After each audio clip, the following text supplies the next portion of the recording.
Welcome to Elevate Springfield, where we will dive into strategies and stories that help you rise to your full potential.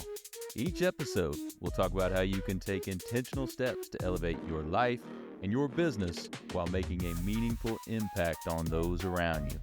Along the way, we're going to bring in the change makers from our community that are already elevating.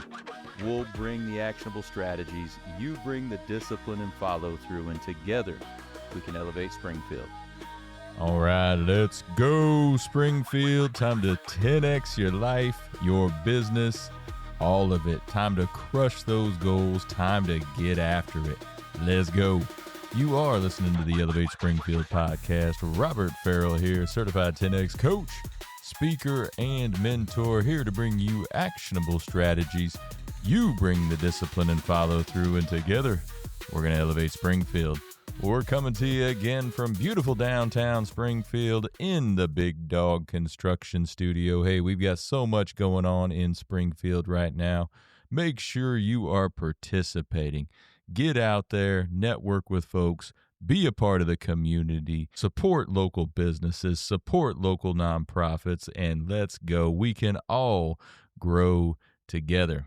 So, hey, another great episode for you today. We're going to get right to our guest after the break. Hey, Springfield, when it comes to reliable, high-quality roofing, you don't want to leave things to chance. That's why you should reach out to Acosta Angeli Roofing, your local roofing expert, serving Springfield and surrounding communities. From quick, dependable repairs to full replacement, from residential to commercial, they are your trusted pros. Call them today at 217-993-2748 or visit their website to book your free quote and inspection. Don't wait. A little leak now could lead to major damage later. Trust the local experts, protect your home, and get peace of mind with Acosta Angeli Roofing. And we are back. Joining me in the studio now, hey, familiar face. You've seen him around town a lot. Mr. Mylas Copeland from Green Family Stores. Mylas, how we doing today, man? I'm fantastic. I'm great. Appreciate you coming down this morning. Thank you for the invitation. I really appreciate the opportunity. Yeah, looking forward to hearing everything that you do, which is a lot, right? So on this beautiful Springfield morning. Sure, I'm fortunate. You know, I've got a wonderful life. I've got a great career, fantastic family, and I've just been blessed with some amazing opportunities. Love it. Well, Mylas, we're going to talk about the business and all that, but first, let's just learn a little bit more about you, man. Tell me a little bit about your background. I'm originally from Decatur, your home stomping ground. There we go. Right? So I was born and reared in Decatur, Illinois, product of Eisenhower High School, Millikan University. I worked in radio for a long time when I was over in Decatur. I did play-by-play. I was the voice of a lot of sports over there, basketball and football. I would do the overnight show. Now, that's when the days when everybody was in the studio late at night. My job was to make sure the commercials came on and the programming was set. Then I would join the morning show and do the morning show as part of the sports reporting on the AM and FM side. Then I'd go sell FM radio. That was my gig for a very long time. I got into the car business completely by accident. I had been given an opportunity to join a local dealership group, and I was supposed to go in and was hired to do their marketing, write their commercials, work with their national agencies, and help do promotions. Things that I had been doing on a regular basis for that group when I was with the radio station. Sure. It's crazy. The day I walk in, I'm excited. I turn, I look. The office that I'm supposed to occupy, someone's sitting there. No. You can't make this up, right? His head is down. He's asleep. The lights are off. And I thought, well, that's strange. Fast forward, the gentleman who hired me comes in a short time later, and he looked at me, and his eyes were as big as this screen. Mylas, Steve, we forgot to call you. For what? To tell me that they had went a different direction with a relative of the owner of the group. I said, I left my job. He said, not a problem. Come on, if you're ever going to be in the car business, I'm going to teach you the car business. And he walks me from there, turns me down the hallway. And that day I began my automotive career as a service advisor. Wow. Had no idea what it was. That was back in 1995. That's crazy, though. So that that was the jump start for me to get into the automotive industry. I started in fixed ops, had some success at a couple of dealerships in Decatur before getting to the call to come over to Springfield in 1997. Okay. Yeah. I'm a MacArthur guy. My wife's an Eisenhower. There we girl. go. Yeah. Yeah. Panther She was girl. a Panther. Love it. Yeah. Yeah. So it's again that brought me to Springfield. My wife Casey, MacArthur girl. It's okay. We won't hold that against you or her. We've been here again. I came in '95. She came just after she graduated from Eastern Illinois. We've got two wonderful children. Our son just graduated from Michigan State University with a degree in astrophysics, and he is headed to IU this fall to start his PhD program. And our daughter is a senior. Will be a senior at the University of Louisville. She's a dual major, sports administration and communication, and she wants to go to law school. Man. So yeah, we're very, very blessed. We really are. We're very blessed. Tremendous family, lots of support,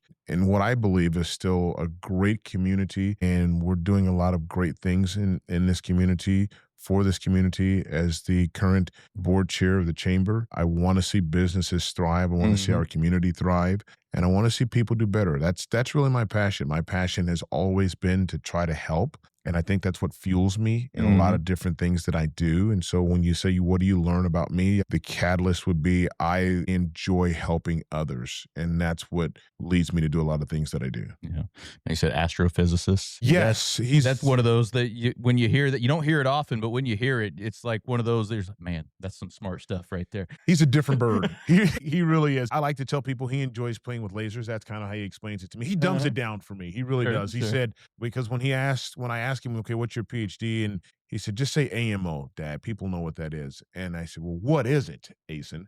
Well, it's atomic molecular optical physics. I'll stick with AMO. Right. Right. But he's doing his summer internship up at Argonne National Labs working on research, and that's his love. He enjoys working in the world of space. He enjoys the opportunity to work with lasers and beams and isotopes and all the things that they do, which are way above my kick panel. So when he talks about it, I smile and listen. Right. It sounds really good. That's awesome. Does he want to stay on the research side? Is that really where he's wanting He to doesn't be? know yet. Yeah. Obviously, there's the opportunity to go into academia. He has really thought about working, whether going to a governmental agency, Department of Defense, NASA, in the private sector. I think he's still trying to figure that part out. This is a 6-year program to come right out of your bachelor, your undergrad into the PhD program at IU. He'll work for what we understand to be an incredible PI over there who is just really, I think, started to dig into the research that Asen is most interested in. He has had wonderful reviews. There are a lot of people in that field who speak very highly of him. And he told Ace that he said, I'm going to take one, and I'd love for you to be that person. Oh, come on. Between that one and a couple of others, one of which was Stony Brook up in Long Island, it was a great opportunity for him. But I'm really glad he's going to be in Bloomington, Indiana. Oh yeah, not a lot Long closer. Island, New York. It's a lot closer, and we can get there sooner without as much expense. But it would have been fun to spend some additional time in New York as well. Yeah, absolutely. So when you got started in the car business by accident, I guess, what were some of those early experiences that framed your career moving forward? That I have no idea what I'm doing. Right. That don't take things for granted. I had to learn that people want to do business with you when they at least like you and trust you. And from a service perspective, that has continued on throughout my career.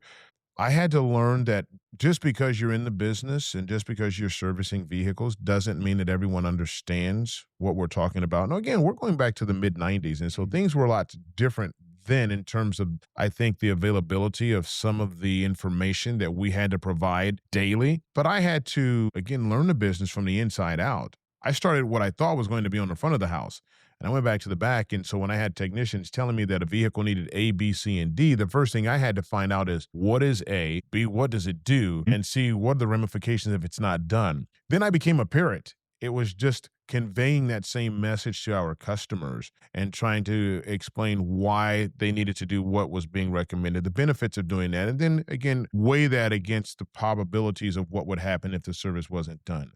I started with a dealership that did not have good customer satisfaction ratings, but when I left, I'm proud to say that we had a 100% rating in 3 manufacturers' lines. And it's not because I did anything special is because I took the time to talk to people, Mhm. to really explain to them what I think needed to be said in a way in which it was pleasing and easy to understand. I try to still give that same message to my employees today. Don't take for granted that people, one, know, understand, or are receptive of what we're saying. Take the time to really make sure that we are providing a service. You said you're taking a trip soon. Well, I had an opportunity to attend the Disney Institute for Higher Learning. And Okay. one of the things that they really, really instilled in us is it is all about how you make the guest feel. It's about how well you take care of them. There's so many little nuances that they do behind the scenes at Disney that make that experience special. And so what I've again tried to implement, especially now moving forward with the almost $13 million project, is we have to create a Disney type experience. Mm. Our guests have to come in and they may not always be happy. They may have sat in that line to get into Disney and they're a little irritated because it took so long to get in. They understand the price point is going to be probably more than they were wanting to spend. Hmm. Welcome to Disney. Right. But one of the things they say when you walk in is have a magical day. All right, well, I don't know that we can coin that phrase in the dealership, but we can at least say good morning and thank you. Yeah. And so those are again are just little things. And what I had to learn is that I had to learn to really how to continue to give great service, how to service our guests. And that is a continued work in progress. We are by no way the best in the business. We'd like to be, but as I have grown and as I have developed and learned over the last 30 years, that is the mainstay. Hmm. That is the foundation that will either make you or break you, not just in this industry, but in life. Right. No, I love that Disney model. Like we were talking, we go there all the time. It's the way they make you feel. You'll be there all day. You'll spend a ton of money. You'll be hot and tired at the end And of happy. it. And happy as can be. And absolutely love it. In any other instance where you'd be somewhere where you spent a bunch of money and you're hot and tired, you're probably not that happy. But Right. there it's just like joy It- for You've adults never and kids been alike. so happy to spend so much money. Right, exactly. Yeah, Exactly. it's great. It's a great concept. Yeah. No, and however you can translate that into whatever business you have is just phenomenal. And some of the other things they do is just the immersion. When you're in a land out there, when you're in an area, you're just completely immersed in the moment. That's And- right. And I just love that. And you can take those tips and ideas and translate them into any business. So, One of the things that I found very interesting, not to tell their secrets from Disney's, but that they have a group of people that they hire and they simply stand and watch people's reaction. They watch your facial expression. They watch your body language. They are looking for people who are confused or possibly upset. And they're strategically placed at the exits, a group of them, because most people, now you've had that really long day and Mhm. you're walking out, where's my car? right. And they are designed to engage, walk up and ask, how can I help you? 9 times out of 10, it's the same thing. Like people can't find their car, but their motto, their vision is that they want the experience to end as well as it began. They want you to walk out knowing how helpful they were in helping you solve what was perceived to be probably a very, very minute issue, but was a very challenging one at that time. And so I now have employed people to be there at the exit, to bring the cars up. But if you see someone looking, go. We're trying to work on reading body language and looking at facial expressions and engaging sooner. Even though we're in a small dealership space, it's also a very pivotal point when people need to leave, they need to get out, they need to get going. We've got to take that to the next level. I'd love to take it to the next level. So I've got some young men working with me right now, and we're practicing it every single day with the hopes that we can model a little bit of that off of what I learned from being able to spend some time with them. That's awesome. And I would imagine not too many dealerships are doing that. Shouldn't have told that secret. Right. How do you get to participate in that Disney Institute? How does that work? That was through Toyota. Toyota selected a group of dealers and they were putting on a leadership conference. And so I had the opportunity to go down to Florida and spend some time with their execs. And there were also some execs from the Four Seasons that talked about their onboarding process and why their hotels are rated the way they are and what they do. And we just went through a week-long learning environment where it was some of the best minds that have some of the best processes in the industry of customer service. And we try to figure out how we can adopt that and change that to what we do in our field. There's so much to learn from those more luxury, high-end whether that's a product or a hospitality at a hotel or anything. Sure. They do so many things great. They They do really so do. many things well that even if you're not at their price point, you can implement some of those into Absolutely. whatever business you have. Absolutely, you can. So, no doubt about it. So at Green, walk us through how that works for somebody coming in. Take us through the whole process there of that customer service journey. Well, right now, we are anxiously and eagerly awaiting the opportunity to get the certificates of occupancy so we can open the new store. But it will be I think, a very, how shall I say, welcoming space. When you walk in or drive into the dealership now, first of all, you're going to notice that there's going to be big screens that are there when you drive in. We have machines that we've put in that will read the tire tread depth. It'll check the alignment on space as you drive in. As you drive in? Just as you drive in, it'll be displayed on large screens so you can see in real time what your tires are looking like, what the alignment is like. You know up front, we are here to get things started. We have a video process where we are taking a picture of the car. We're looking for damages. We're looking for things that you may not have noticed. And then we'll save that, right, throughout your visit. You're going to see what we believe are nice things that have been said about us along the wall. We've taken some of the reviews that have been displayed on Google and we've put them up there just as touch points for people to see.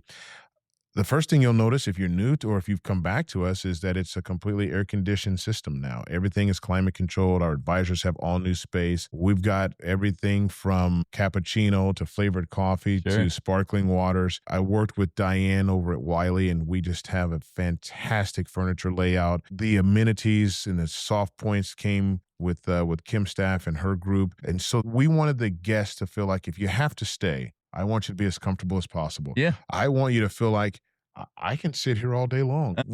I put in a workstation with privacy screens, so if people do have to sit there and get some work done, you've got a mobile desk system that's there. Again, just little things and trying to take care and trying to think of all those little spots. I don't want customers to get lost, so I've implemented what we call a long-range system. It's a paging system, very similar to the ones that you see at the hospitals, but we've got external antennas now, so if you want to walk across the street to Papa Frank's or to IHOP or just wander around the lot, you'll never be away from us. You'll have a little page that we can let you know exactly when your car is done. Handy. Exactly. I've worked with some of our local restaurants on the west side out there and even across the street at Galaxy Nails if people want to get some things done. And we've got some coupons we're going to be able to offer people. There you go. Our way of saying thank you for doing business with us, and you don't have to sit here. If you'd like to wander around, we'll get you a ride someplace and still, again, just be able to have a nice touch point. Those are just things that I think that people will notice up front. You'll hopefully notice a much bigger crew being much more attentive to you and your needs when you're coming in. That's on the fixed operation side. The technicians, again, are all in a climate control system, $1.2 million to put basically an air in back there with makes it so that they don't work in adverse conditions. It's not 100 degrees back there with high humidity. Oh, they're going to love that. They do love it. It's actually too cold back there right now, so we've got to figure out how to crank it up a little bit. On the sales side, it's a big investment, and Toyota has been very, very good to us with what we get on the backside of it. I'll have over 1,000 plus Toyotas in addition to our normal allocation of inventory coming to us over the next 3 years. I've got trucks that were scattered once every 2 to 3 weeks that are now coming in daily, if not twice a day. We're going to have a plethora of inventory. So that's a really good problem for us. It's a very, very unique situation, especially because Toyota as a brand has still been, I think, somewhat challenged in our availability of inventory for dealers at the local level, right? You can see them online, but it sometimes takes us a while to get inventory in. We won't have that problem. Just over the weekend, I had 4 Grand Highlanders drop. They were additional inventory. They were all gone by Monday. I was talking to a gentleman yesterday and said, not a problem. I got 3 more on the truck. They're right behind him. Come on. We have not been able to say that for a long time. So what we're going to have to do is we have to grow again. We have to learn to work in an environment that we were propelled into during COVID, and that's really understanding how to work in a digital space. But there are a lot of customers and a lot of customer opportunities here, a lot of opportunities for us to get acquisitions. But we're also going to have to make sure that we are selling in a space that's not just local. Right. Again, we've got a lot of vehicles coming, and we want to continue to grow. This is not This is not the end. This is the beginning of a very long race, and we want the trajectory to go this way.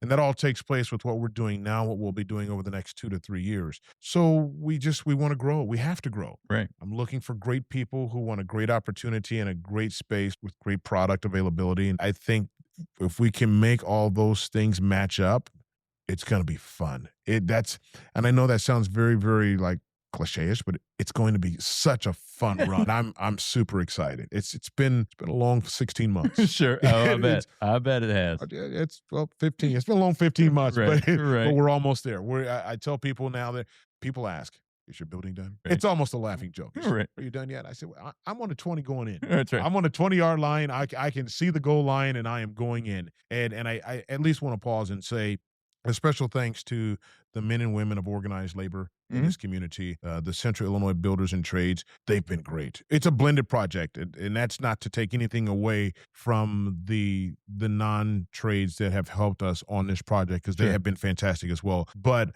in order to get this done from the onset, the trades sat down with me. They worked with me. They knew how important it was for me to be able to say, I have local men and women from our community working on this, and they've been fantastic. They've just been great. And I always, anytime I'm talking about this project, want to say thank you to them. I want to say thank you for their involvement, for all the trade leaders sitting with me, figuring out how to get it done, and sending me men and women who just worked through it. Right. And we're almost there. Love it. We're almost Love it. there. Yeah. I love the new technology stuff. So you said earlier that when they drive in, they'll read the tread depth of their tires and also get the alignment. Do people know they're on a machine at that time, or do they just roll in and all of a sudden it pops up on the TV and they're like, what? Just pops up. Okay. So it's part of this. I've become a pretty good contractor, right? But part of what we had to do is we dig out the front and we put these machines into the ground. You'll never know it. You just know you're driving in. Yeah. Really high speed, quick doors. You'll see these doors are super fast. You pull up, they fire up, but that's in an attempt to keep some of the air that we're pumping in inside. But as you roll over, there are these machines that sit alongside the entrances of the drive spots, and you'll see those. And you don't really pay too much attention to them, but they're scanning, reading, and working down underneath. Then they'll send that information up to the screens as you come in, and you'll be able to see again in real time just what the cars look like. That's just part of it. Yeah, Everything has so gone cool. with technology. The technicians now are using iPads, some of them reluctantly, but we are trying to communicate with customers the way they want to be communicated with. We want to be respectful of their time. They can't always pick up the phone, but I can send you a text that has all the information, that has the video of what the technician found, that has them explaining what we're looking at and recommendations either for today or down the road, so that you can make an intelligent decision moving forward. All that is new technology, but all of it is to enhance the customer experience. They get a copy, we get a copy. You can always go back and look to say, well, what did they tell me the last time I was here? And we can go back and say, what did we say the last time that the car was here? I think that's a big improvement. Yeah. Brand new car wash, state-of-the-art car wash. That's probably been one of the biggest disappointments for guests since March of last year. We haven't been able to wash their car. Oh, yeah. And you kind of take it for granted that, the dealership's going to wash my car. We try to, but this was the worst time not to be able to wash a car. When you're on a full construction site, this was 3 projects in one. We tore down a building, we remodeled a building, and we built a new building all at the same time. So this was a Herculean effort from not only my employee standpoint, the worker standpoint, but on my customer's perspective as well, because they endured a lot of it with us, and it has been challenging. It has been a great learning curve. I don't know that I'd want to do this again, not anytime soon. But if so, then we know what to do and how to do it a little better. Right. So you were talking earlier in the 90s about all the information you'd give people when they come in and everything. With all industries, information is so readily available now. How has that changed either the sales process or the business? Because people are coming in a lot more probably educated on everything. Well, it's night and day. When I was first getting into the sales side back in 1997, I remember going to a class in St. Louis. It's when the Camry Solara had just been released. And they told us then that a few years from now, and this is back in 1997, that a few years from now, we anticipate at least 95% of all shoppers will touch the internet for some sort of information before making a purchase. Those of us in the room thought, nah. Right. Really? Now that's come full circle. I would say Right. 99.99% of all customers at least touch the internet for some sort of information. And again, as I said, when we had COVID, we had to learn to propel ourselves forward. Now consumers not only will touch the internet, but they can complete the entire buying process through the internet, inclusive sometimes of just an at home delivery. So that's changed. Customers now, for the most part, know what they want. They have done a lot of research before they come into us. Has that changed what we do?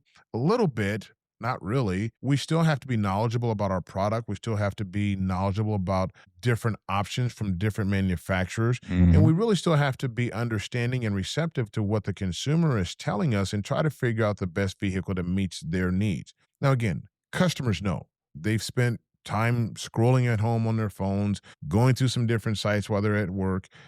They just have to decide who they're going to do business with. We'd love for them to choose us, Mm-hmm. but we have to give them the reasons. Right. One of the reasons is that we're responsive to their requests. We have product availability, and we can provide it at a price point that's pleasing to both sides. Absolutely. Well, Mylas, let's get into a little bit more of your work in the community. You're Okay. highly involved. I know you mentioned a moment ago your work with the chamber, but what are some of the associations, organizations, nonprofits, any of those that you're involved with right now?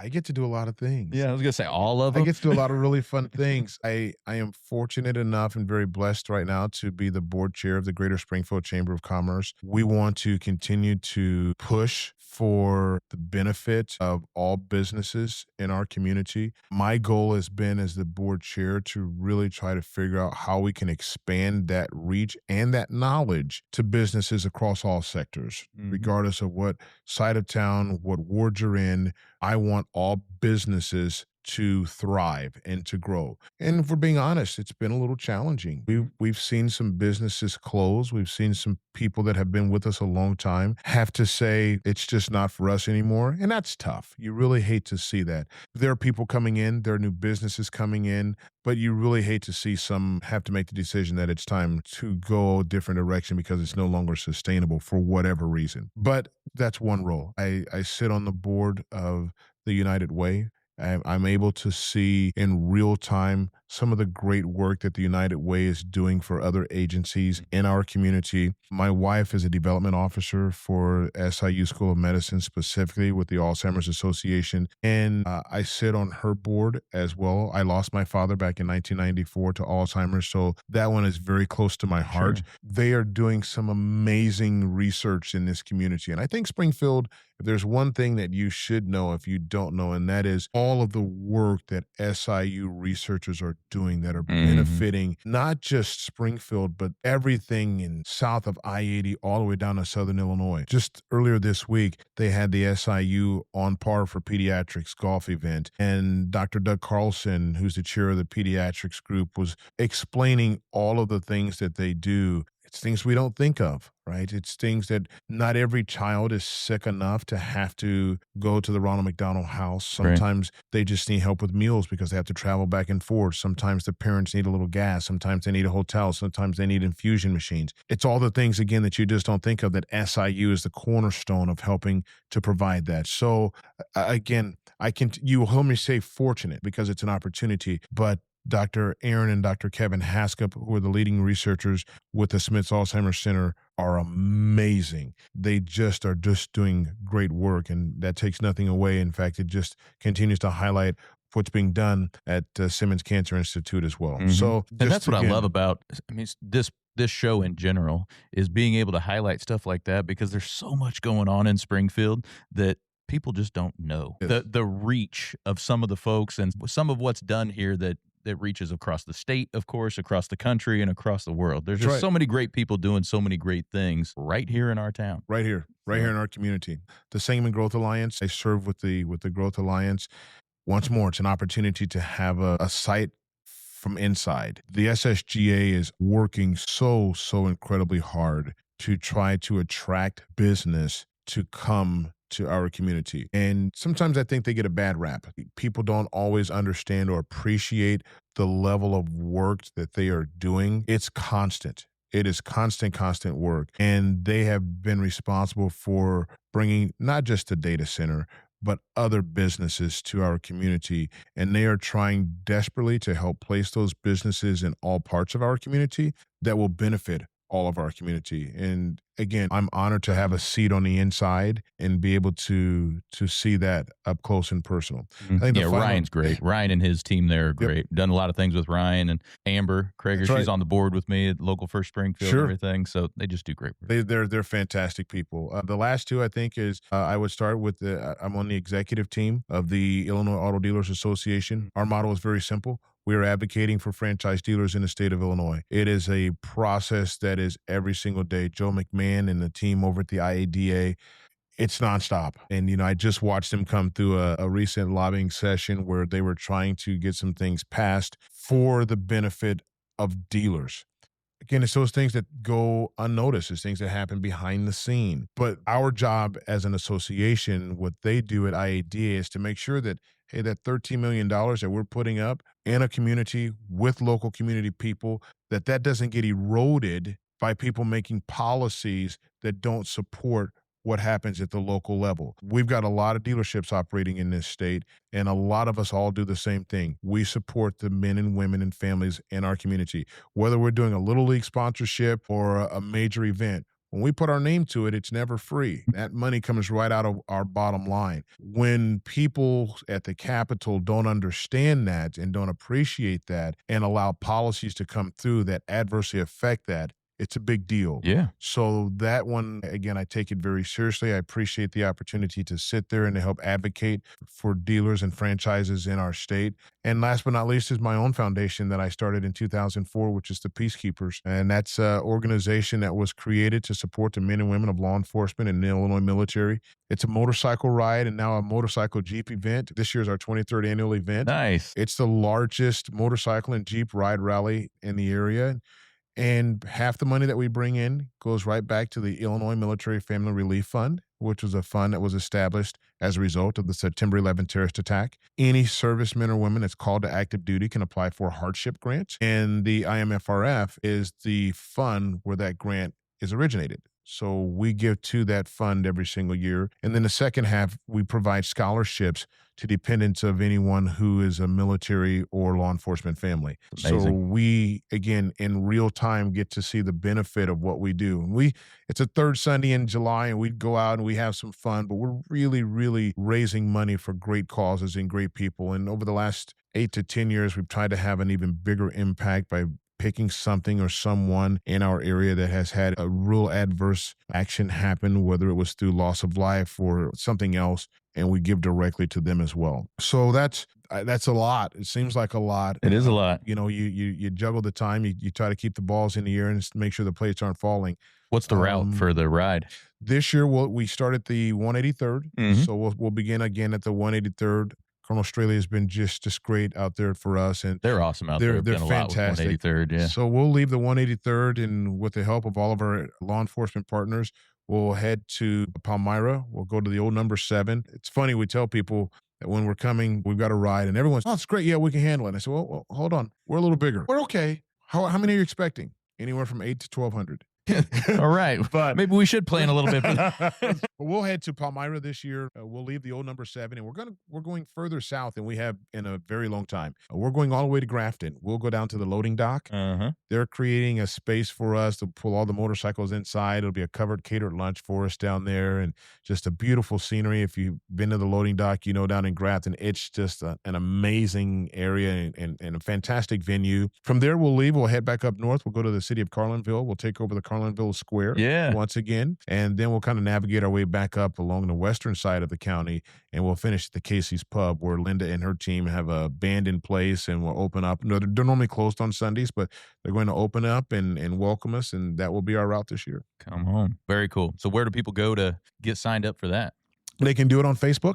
You can just follow us on Facebook, Peacekeepers Inc. My daughter was so very pleasant when she said, your website sucks. And I said, thank you, Right. Darby. I appreciate it. I haven't had a lot of time. Yeah, I can tell. So she is really taking over our Facebook, and so you'll be able to do online registrations there. Okay. We'll have shirts and some things out there. We've got a very special shirt that we're doing this year. The back of Our shield is very unique in that it has an eagle and it's very intricate, but it's a very unique design. We lost one of our board members, one of my oldest board members, just a few weeks ago to renal cancer. He lost his 7-year battle, and so my daughter designed this year's T-shirt to have the renal ribbon incorporated in it. So that will be our souvenir shirt. So people will be able to purchase those in a very short period of time. We want to have everything out and open. Again, we ride July 19th. So you can find us on Facebook. You'll be able to find everything on the website as well, because my daughter is pushing every single day to make sure that that is correct. And then, of course, you can always come out to the 183rd that Sunday morning and just register on spot. There you go. You've also got another cool thing going on with U of I. I've seen you around on that a little bit. So How fun what's is that that? all about? Yeah. That was accidental. Yeah. Now, that one night, I talk about things being accidental. That one was really kind of accidental. My wife and I, Casey and I were in Louisville. We were visiting Darby, and I get a text, and it was from a neighbor, Cliff McCurdy, who lives across the street, sent me a text, and it was a screenshot of a post that Fighting Illini men's basketball had put up and said, hey, do you have what it takes? We're looking for, and it listed the criteria that they were looking for: an in-venue host, a hype man, blah, blah, blah. He said, I thought of you. And I looked at it and thought, well, that's kind of cool. That would be fun. Yeah. And so in my mind, I thought, well, I'll see. I didn't have time to look at the application at that point. We were, again, visiting her. We came home. I had to be in Chicago for a meeting with Toyota that following Monday or Tuesday, but I knew I was leaving. So, well, I better get this done because I may have run out of time. It was due by Friday. It was a long application. They wanted video. They wanted film work. Okay. I said, it's been a really long time since I can provide film and that sort of stuff. Uh-huh. I mean, I've done a lot of things. Oh, yeah, you've done a ton. But I don't know that I've got a bunch of clips. So I filled out what I could. I sent it in to them, and away I went. A couple weeks later, I was talking to some people at the Illinois game and explained that I had filled out this application. That Monday, I get a phone call.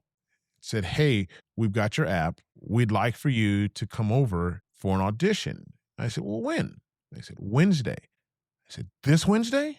I said, yes. Now, this is the Monday following the USC game. Uh-huh. If you remember, that game went long. I was very vocal, and I was there for a long time. It's my way of saying my voice was in no shape to go do an audition. Right. But I said, okay, I really can't be there until after 7 o'clock when we close. And they said, well, we've got a 7:30 slot available. Fast forward, I go over. They've given me some things they wanted you to prepare for, a lot of which we had seen because we attend so many games. But they asked, what would you do if you were here, if you wanted to engage more people, if you wanted to get the crowd more excited? And I had a few ideas. And I walked into the State Farm Center. There was a large group of people. They had everybody from marketing, fan engagement, tickets, Crush, Illini Pride, the sound and TV crew were there. I thought, okay. All right, let's get it on. Here we go. Let's have some fun. But then I did what I do. I did what comes naturally. I'm comfortable with a microphone in my hand. Yeah. I love being in front of an audience. So away we went. And I found myself about 20 minutes into this thing, I am sweating profusely. And I thought, either the air is not on or I'm really working hard in here for this. 2 weeks later, the weekend, the Friday before, it was either before Michigan or Ohio State. I'd have to look and see. I got the call. And they said, hey, we'd like for you to be our guy this year. And this is a new position. It's going to be something that we're kind of learning as we go along. And what an amazing time to be associated with the Illini. Yeah, right? no doubt about it. So I think each game we peeled a little bit more back. We were able to dig in a little further. I was able to incorporate more of my vision. And we've already begun talks here in the offseason. What else can we do? You know, my role and my goal and my mission was to figure out a way to enhance the fan experience and to bring more energy into the SFC. When Illinois is on the road, it's tough. Our son went to Michigan State. You want to talk about a tough place to play? Sure. Breslin is insane. And they tell me that doesn't come close to Mackey Arena over at Purdue. I've got to get there to watch a game. Watching Nebraska on the road. So there are just places that Illinois plays and people will always bring their A game from a fan perspective. We want that for them in Champaign. We want people to walk into the State Farm Center and think, this is one of the toughest places in the country. We want people to know that we have a responsibility. We've got a role to play. And it's not to be antagonistic. It's not to be mean, but it is to be loud. It is to be vocal. It Mhm. is to be challenging. And it is to make the other team, the opposing team, think, I can't wait to get on a bus and get out of here. Right. And that's been my role. That's been my job to run around the center and get people excited. And I think the more the people saw me, the more they knew what we were trying to do. Unfortunately, it's a quick season, right? Right. You think, well, we got all year. It's a fast 16 games, and then it's over. But they had an amazing run. They had a Final Four finish. Most of the people are coming back. A couple big additions. There's a lot of excitement that's already started being generated. So we're working. We're working right now, and we're planning. And so if you're listening, if you're coming over there, just know we're going to be looking toward you to help bring the noise this year. We want to hang a banner. Heck yeah. We want to hang a banner. And so both football, basketball, and possibly some of the role in football as they now are going to incorporate a host for the first time in the football as well. And we're discussing what that may look like. Okay. There's a lot more ground to cover in football than there is in basketball. And at first I thought, well, I'm at the games anyway, so it's not that big Pop of a on down. deal. Let's go. It's a big deal. It's that after work call when you're on the phone for an hour and a half with production and you're trying to figure out the elements. There's a lot of sponsor things that, you do a full production and you have to make sure that you're checking all the boxes. There's fan engagement. There's bringing people down for the contest. There's making sure that you have everything in line, in place, and it is scripted to the second. You've got this many seconds before it's time for us to either move to TV or to come back from break or whatever else is happening. We just have to figure out how to do more with less. And I'm going to say with less because the more Illinois wins, the more people want to be a part of that production, the more space is going to be taken from sponsorships. So we'll figure it out. There you go. So you wear like a jersey when you're doing that? You have a number you like? I don't. I don't because I just don't want to do that to any of the players. Right. So I do have a jersey. I was fortunate enough to be honored to be given a Crush jersey. I was presented with a Crush jersey. They said, you're the only person that has never officially been a member of Crush that you're now a member of Crush, and here's your Crush jersey. So that was a really, really special moment for me this year, and it told me just how much I meant to Crush and vice versa, right? So I've immersed myself with the Crush team, and we just have a ton of fun. So typically I'm wearing either a Crush jersey or one of our staff shirts or just a Illini swag. It will really just kind of depend. But I think I did the first one in a pair of sweats and quickly realized it's too hot. Too hot for sweats. For sweats. So even though it's cold, I may show up in the game in jeans and boots and a parka, and I hit the court and I'm in shorts. Right. Because there's a lot of running around. But before I go back outside, and there were some snow games. There were a couple games this past year that I thought, this is crazy that we're driving over here in this weather. But once you get there, everything gets thrown out. And it's just about, for the next 40 minutes, how do we figure out how to have the most fun for both the fans, the students, the players? Come on. Well, Mylas, let's flip over to the personal side a little bit. What are some ways you elevate your life personally? I try to stay grounded. I say I used to love to ride my motorcycle. That was always kind of my outlet. I don't like getting on it as much anymore, so I've had to kind of adjust that. And it's, I've seen a lot of things. I've worked with the Sangamon County Auxiliary Sheriff's Office as an auxiliary deputy for 14 years, and I've been riding motorcycles since I was in Decatur. But there's a lot of distraction out there. Our community has unfortunately had a lot of accidents, and it makes you ride differently, makes you a little more tense. It makes my wife very anxious. Yeah. So I have not done that as much, but I do still enjoy getting on my bicycle, and I enjoy riding my bicycle around. I studied under John Gaston, and so again, I used to love martial arts a ton. I'd go every single day. I'm 2 knee replacements in. So over the last 6 years, I've had both knees done, so I haven't been able to get back into the mats, but I still enjoy going to the gym. I enjoy working out, whether I'm walking or lifting or riding a bike, try to get as many miles in as I can. That's what I do in my spare time. For whatever crazy reason, I picked up a golf club again. It's not going Not your thing? I want it to be my thing. I Right. really do. I want it to be my thing. I enjoy golf. You may remember my uncle over in Decatur, Fred Copeland. Oh, yeah. He was a pro at Nelson. He hated to see me come to the course. He would get on his cart, he'd shake his head, and he'd just drive the other direction. I get it. I'm not a good golfer, but I'm competitive, and I love to compete. And so when I'm playing with guys who are really good, and I shank. I'm like, this is not fun for Not me. funny. But I'm going to take some lessons. I'm going to try to get better because I really, really want to enjoy golf. They say that's a great pastime. Well, it's a time. Right. It's not a time. great time yet, but I hope that it will be. And I'll look forward to doing that again. My son enjoys the game. My daughter is enjoying the game. And my wife is we went out the other day as a family, and even she hit the ball a couple of times. So I think that will really kind of start being a fun pastime. I hope I can say fun and pastime together when I'm talking about golf in the near future. There you go. But that's just that. I lost my mother last year. I used to run over to Decatur a lot to see her. I've still got family over there, but we get together when we can. But I am grounded and rooted in following our kids, following their journey, supporting my wife. And when I've got some free time, just stepping aside and doing what I love to do most, which is just trying to make myself better mentally and physically and get ready for the next day. Love it.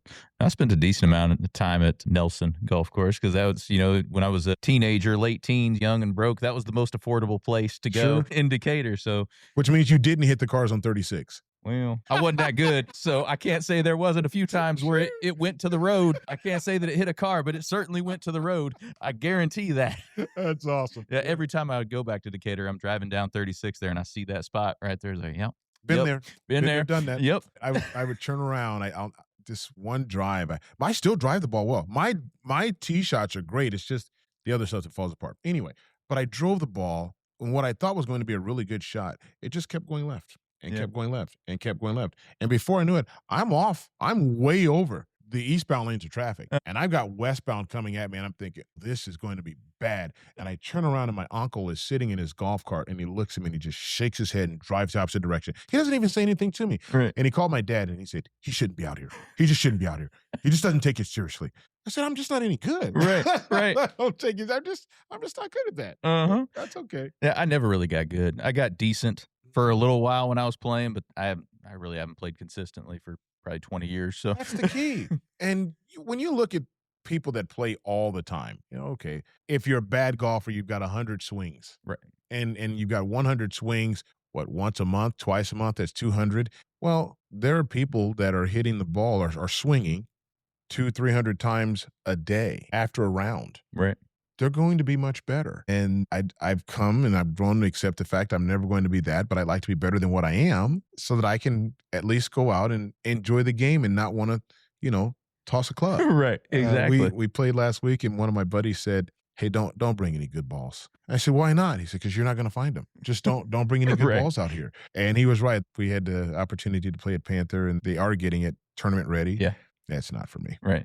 I shouldn't be out there right now. Leave the Pro V1s at home. Right. That's right. I went by Walmart. I picked up some TaylorMades. Uh-huh.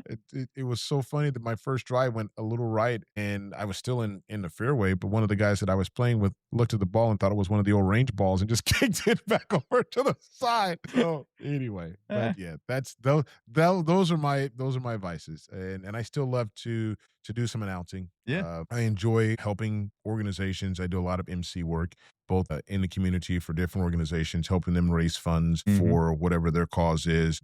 I get to do some really fun ones. I get to do Style of Hope. I get to do Illuminate. I get to do Denim and Diamonds. There's just some really fun things that I'm able to MC. And I still get to do a couple boat races, which is where I cut my teeth back in, the early 90s. Right. That's how I used to travel the circuit and do boat races, everything from the granddaddy of them all, which was the Detroit Gold Cup, as part of the voice of the inboard hydroplane series. And they've now brought races back to our hometown, to Decatur, the Eastern Divisionals and now the Summer Nationals. So I'll have a chance to run over and do some boat calls in a couple of weeks. So yeah, that's me. That's me in a nutshell. Good stuff. Well, Mylas, so much great stuff today. I always like to close with these last couple of things. Let's give the audience a piece of advice, one on the professional side, one on the personal side, to help them elevate their life or business. I'll start on the professional side. There is a book that I always recommend to organizations and to people and mentors when we're talking to them, and that is The 5 Dysfunctions of a Team. And understanding that sometimes you have to have hard conversations. They will be challenging conversations, and there will be conflict. Don't be afraid of conflict. Conflict means you're at least having truth, and you can't have growth without truth. And so the 5 Dysfunctions of a Team is a book. It's a great audible listen if you just like to listen to books. And if you are in a leadership position, or if you are even in a position where you can help leadership, I highly, highly, highly recommend it, because it can help and will help you grow. And that is what I would do and recommend in terms of people professionally. Personally, stay true to yourself.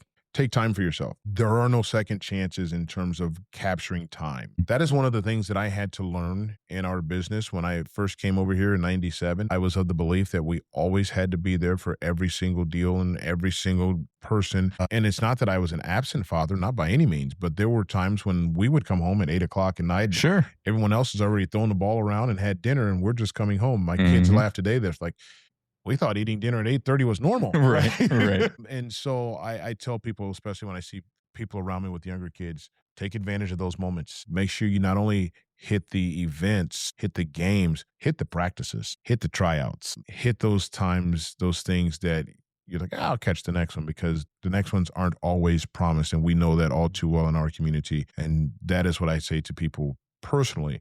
Take time. Take the time. I told a group a couple of months ago, I said, make the time to take the time. And that is what I would say. Love it. And is there anything we can do community-wide to help all of us here elevate Springfield and the surrounding communities? Yes, we can care. We can care more, talk less. And that seems like such a crazy thing, but if we really care, and I mean really care, then we'll talk less and do more. We'll just get after it. I think there are way too many people in our community who talk about it, but don't really get after it. And if they do, they're coming from a different place and different perspective that is about a meism instead of a weism. And that adversely affects all of us. So just care more about the people, the businesses, the neighborhood, people in general, and we'll all thrive. We'll all be better as a result of it if we all just care. Powerful. Action's where it's at, man. Like you said, Absolutely. we can talk and talk and talk, but if you don't take that action, nothing's going to get done. That's right. So, well, Mylas, appreciate you spending some time with me this morning. This was Thank awesome. you. Thanks for the opportunity and the consideration, and continue to do what you're doing. Continue to put the word out. And again, help us all elevate each other and support each other. This is fantastic. It's a great setting, and I'm privileged to have had the opportunity to sit with you for a little bit. Well, I appreciate it. You keep doing all those great things. Remind everybody about your ride, about green, anything else, how to get a hold of you, all that good stuff. Peacekeepers, Sunday, July 19th, third Sunday in July, the 23rd annual Peacekeepers ride, grand reopening at Green Toyota to happen soon. We'll keep you updated on that. I think it's just a short time from now. And other than that, we'll see you in the community. And I always have been and continue to be. I'll be here to help you any way I can. Love it. Well, we're going to let Mylas get back to elevating Springfield. But for the rest of y'all, we'll be right back. Looking for expert tree care with hometown integrity? Look no further than Sangamon Tree Service. They're your trusted local pros, delivering quality workmanship, exceptional customer service, and fair, honest pricing every time. Whether it's trimming, removal, or storm cleanup, their team brings professionalism and care to every job, big or small. Call the name your neighbors trust, Sangamon Tree Service, or visit them today at sangamontreeservice.com. Sangamon Tree Service, rooted in quality, built on trust. Looking for personalized insurance with hometown care? David Hilst American Family Insurance Agents here to help you protect what matters most: your family, your home, and your dreams. Whether it's auto, home, life, business, David and his team are proud to serve the Springfield community with trusted advice and reliable coverage. Local service, real relationships, peace of mind. Call today or stop by their office. They can build your dream protection plan together. Call 217-726-6343. Well, thank you for joining us today, everybody. Appreciate you making us a part of your day. Hey, don't forget, while you're out on social, check ours out. You can check my personal one out at Robert Ferriell at everywhere. Check out those Elevate Springfield pages, those Big Dog Business Coaching pages as well. Check us out over on YouTube.